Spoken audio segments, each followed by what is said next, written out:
ada liburan nih, kita kemana yuk? Nginep di villa aja, mau nggak? Boleh, boleh. Oke, kita cari di internet ya. Ini gimana? Mana? Bagus tuh, murah lagi. Berangkat. Ih, kok macet sih? Mana udah mau gelap lagi. Guys, aku mau muntah. Plastik mana plastik? Akhirnya sampai juga. Capek banget. Aku mau rebahan dulu. Sekringnya nggak turun. Fix mati lampu ini. Gelap-gelap gini, kita bareng aja ya tidurnya. Iya, di lantai 2 aja yang paling gede kamarnya. Aduh, dingin banget sih. Pada udah tidur.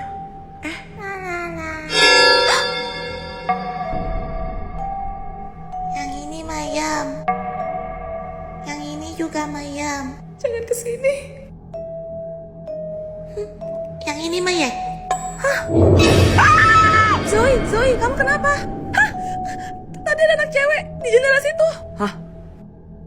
Nggak ada, lo cuma mimpi buruk kali. Tapi, Udah, coba tidur lagi aja. Aku ngantuk nih nyetir seharian. pagi.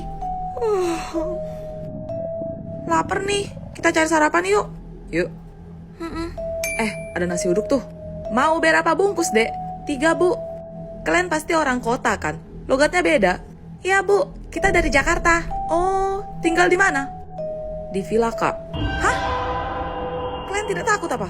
Kenapa emangnya, Bu? Di villa itu pernah ada kejadian. Anak perempuan meninggal. Jatuh dia dari jendela balkon lantai 2. Apa? Jangan-jangan jadi yang semalam itu. Aku tahu, kamu cuma pula-pula kan? Pelajaran kita sudah selesai? Oh iya, kalian bukannya ada persiapan untuk prom night? Iya, Bu. Nanti aku bakal dansa sama Pangeran Snow kayak Cinderella. Ada. Kamu tahu nggak? Aslinya, Cinderella tidak baik hati, seperti yang dikisahkan dalam dongeng. Nah loh, Ada ratusan versi mengenai cerita Cinderella, tapi yang ditulis Brother Grimm berjudul Ashem Tale atau Gadis Abu adalah yang paling mengerikan. Kenapa, Bu? Sebenarnya, ayah Cinderella tidak meninggal, tapi bahkan dia tidak membela Cinderella saat ia disiksa ibu dan kakak-kakak tirinya. suami takut istri. Utusan kerajaan pun mengumumkan kalau pangeran akan mengadakan pesta dasar sebanyak 3 kali demi mencari permaisuri. Terus?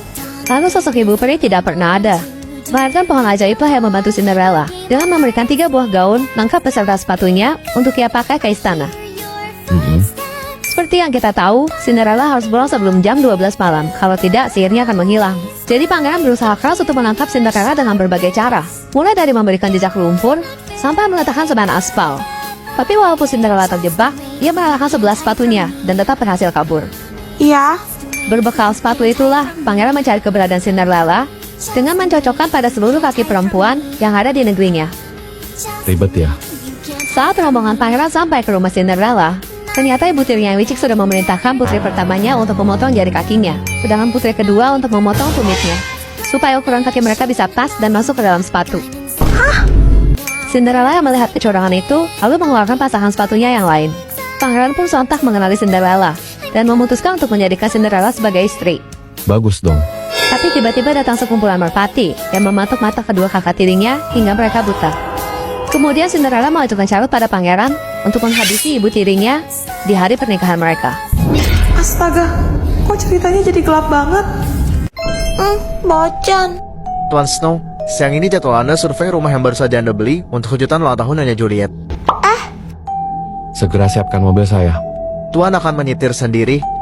Ya, Baik, Tuan. Papa, Celo mau ikut. let's go. Celo diam-diam ya, jangan bilang sama mama. Oke. Celo. Selamat siang. Selamat datang, Tuan Snow. Saya Zoe, agen properti yang ditugaskan hari ini. Mari kita mulai dari ruangan utama. Perasaan apa ini?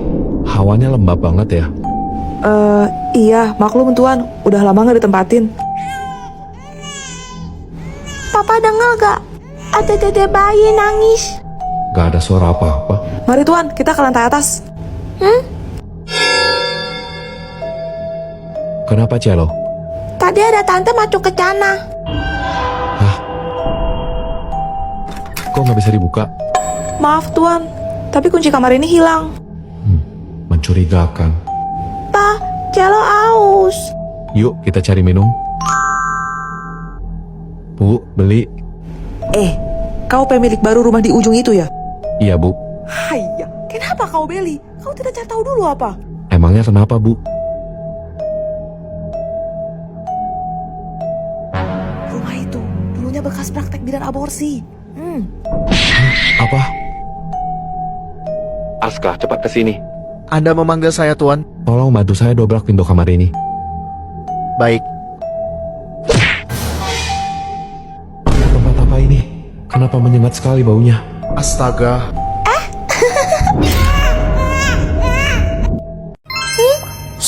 Cello diam-diam ambil es krim Cece dari kulkas. Enak banget. Cello, mengambil tanpa izin itu salah. Kamu harus mengakui perbuatanmu sebelum waktumu habis. Cece. Cello barusan makan es krim Cece.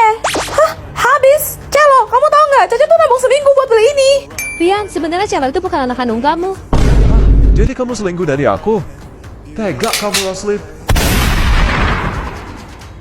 Mama, Cece benci sama kamu. Mama. Cello, pergi dari sini sekarang juga. Cello jalan. Grace, mengejek teman itu salah. Kamu harus meminta maaf sebelum waktumu habis, atau kamu akan menerima hukumanmu. Ya udah, sorry. Habis muka kamu kayak O-nya sih. Loh, kok waktunya masih jalan? Kamu minta maafnya halus dulu sama aku. Oh, sorry Cello. Makanya minimal cantik lah kayak aku. Tuh kan, koit dong. Aduh lapar. Tapi Cello nggak punya uang.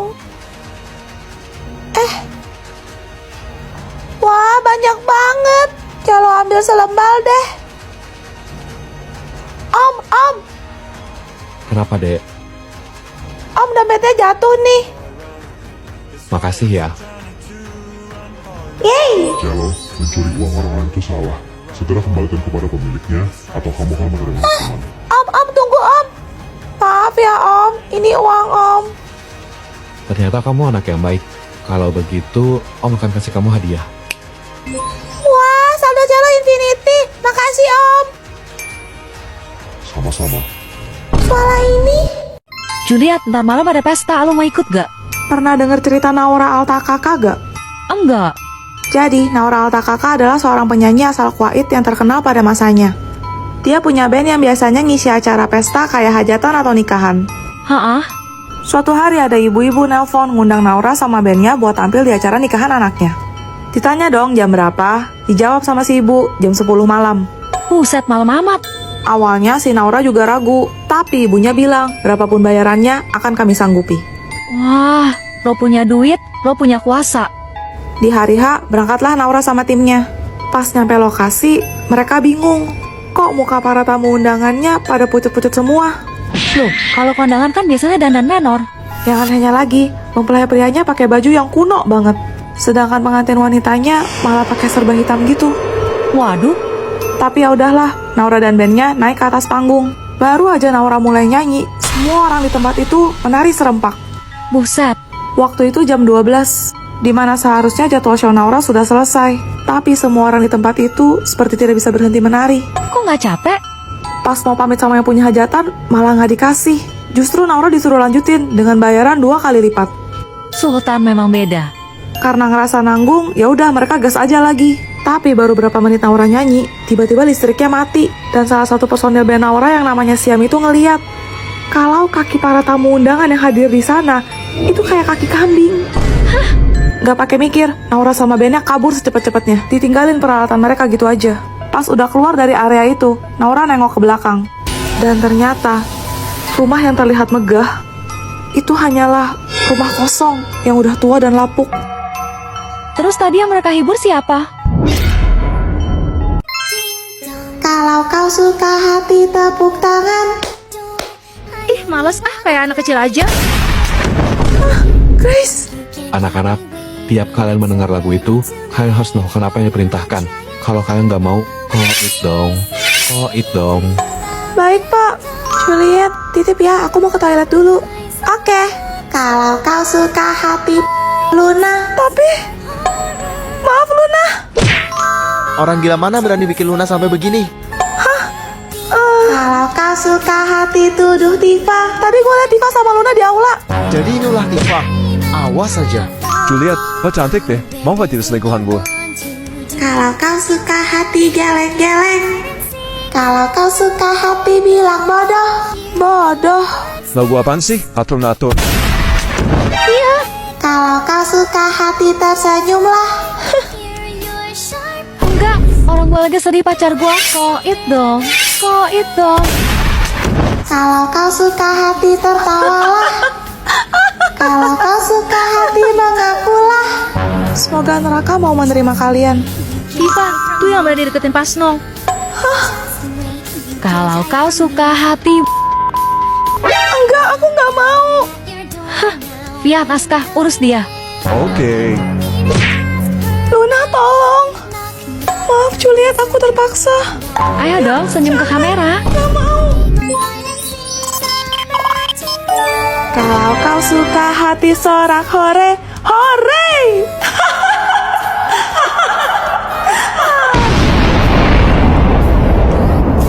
Simon says semua orang menyentuh pipi. Ayo cepat pegang pipi kalian.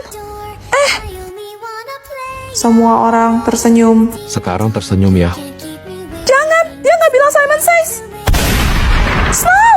Simon says robek kertas ulanganmu. Juliet, apa-apaan kamu? Nilai kamu untuk mata pelajaran ini bakalan bapak kasih 0. Gak apa-apa pak, mendingan saya nggak naik kelas daripada saya koit dong. Koit dong. Simon says semua orang berhenti. Semua orang kembali bergerak. Akhirnya, gue buru-buru mau nganterin ini ke ruang guru. Kenapa? Dia nggak sebut Simon says. Simon says semua orang bergerak. Juliet, lo ngerasa nggak sih permainan ini semakin berbahaya? Makanya kita harus selalu fokus buat dengerin. Simon says, sahabatmu, siapapun yang bertahan hidup akan menjadi pemenang. Maaf Luna. Selamat, silahkan klaim hadiah Anda.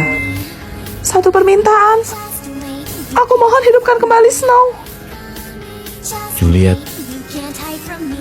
Snow. terima kasih. Tapi Kenapa? selamat tinggal, Juliet. Permainan selesai. Anda adalah pemegang baru dari sistem ini. Snow says semua orang di muka bumi ini koit dong. Koit dong.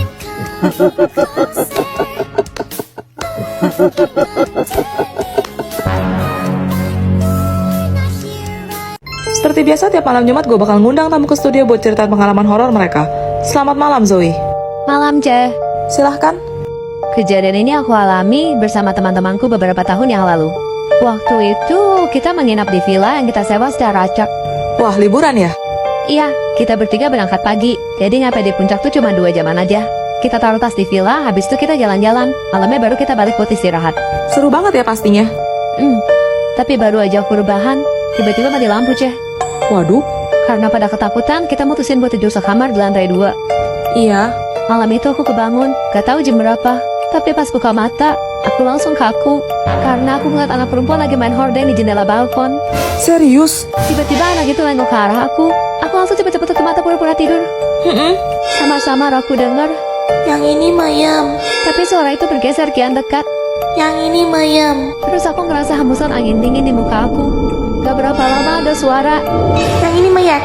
Hah, mateng. Dia tahu kamu bangun.